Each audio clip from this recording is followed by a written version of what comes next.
Tuesday, December 19, Mordecai's faithful witness. Living as they were in a foreign land, sooner or later Mordecai and Esther, if they were to remain faithful to God, might have run into trouble. This certainly became the case for Mordecai.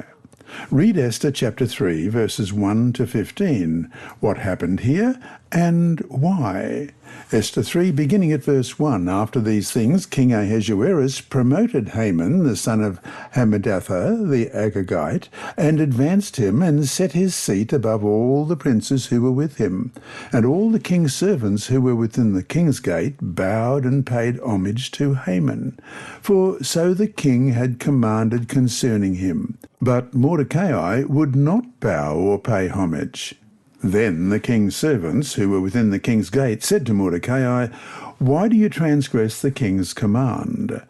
Now it happened, when they spoke to him daily, and he would not listen to them, that they told it to Haman, to see whether Mordecai's words would stand. For Mordecai had told them that he was a Jew. When Haman saw that Mordecai did not bow or pay him homage, Haman was filled with wrath. But he disdained to lay hands on Mordecai alone, for they had told him of the people of Mordecai. Instead, Haman sought to destroy all the Jews who were throughout the whole kingdom of Ahasuerus, the people of Mordecai. In the first month, which is the month of Nisan, in the 12th year of King Ahasuerus, they cast pur, that is, the lot, before Haman, to determine the day and the month, until it fell on the 12th month, which is the month of Adar. Then Haman said to King Ahasuerus, "There is a certain people scattered and dispersed among the people in all the provinces of your kingdom. Their laws are different from all other peoples, and they do not keep the king's laws. Therefore it is not fitting for the king to let them remain. If it pleases the king, let a decree be written that they be destroyed, and I will pay 10,000 talents of silver into the hands of those who do the work, to bring it into the king's treasuries." So the king took his signet ring from his hand and gave it to Haman, the son of Hammedatha, the Agagite, the enemy of the Jews. And the king said to Haman, "The money and the people are given to you to do with them as seems good to you." Then the king's scribes were called on the 13th day of the first month, and a decree was written according to all that Haman commanded, to the king's satraps, to the governors who were over each province, to the officials of all people, to every province according to its script, and to every people in their language. In the name of King Ahasuerus it was written, and sealed with the king's signet ring.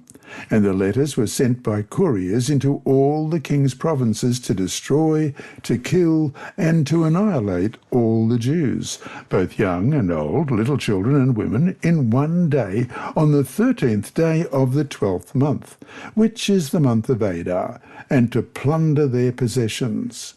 A copy of the document was to be issued as law in every province, being published for all people, that they should be ready for that day. The couriers went out, hastened by the king's command, and the decree was proclaimed in Shushan the citadel. So the king and Haman sat down to drink, but the city of Shushan was perplexed. In Esther chapter 3, we learn that King Xerxes, or Ahasuerus, honoured Haman and gave him a high position full of power. Everyone was told they must bow down before Haman. But we read in verse 2, Mordecai would not kneel down or pay him honour. The Bible does not give the reason that Mordecai did not kneel before this man, but we know why. He is a faithful Jew. Mordecai is not willing to pay homage to a descendant of Agag, an Amalekite, enemy of his people since the Exodus, as we read in Deuteronomy 25, verse 19. Therefore it shall be, when the Lord your God has given you rest from your enemies all around, in the land which the Lord your God is giving you to possess as an inheritance, that you will blot out the remembrance of Amalek from under heaven. You shall not forget. How could a faithful Jew kneel down before an Amalekite? or, for that matter, worship anyone but the Lord. Verse 3 reads, "Then the king's servants, who were within the king's gate, said to Mordecai, 'Why do you transgress the king's command?' Though we don't know in detail how he responded, the next verse, 4, says that Mordecai had told them that he was a Jew. Surely in that response, Mordecai had an opportunity to explain that as a worshipper of the God who created the heavens and the earth, he could not worship any sinful human being. No doubt Mordecai was to some degree able to witness about his faith, a faith that he adhered to so strongly that it endangered himself and, unfortunately, others. Ellen White writes in the Advent Review and Sabbath Herald of May 13, 1884, "From Daniel and his companions and Mordecai, a bright light shone amid the moral darkness of the kingly courts of Babylon." End of quote.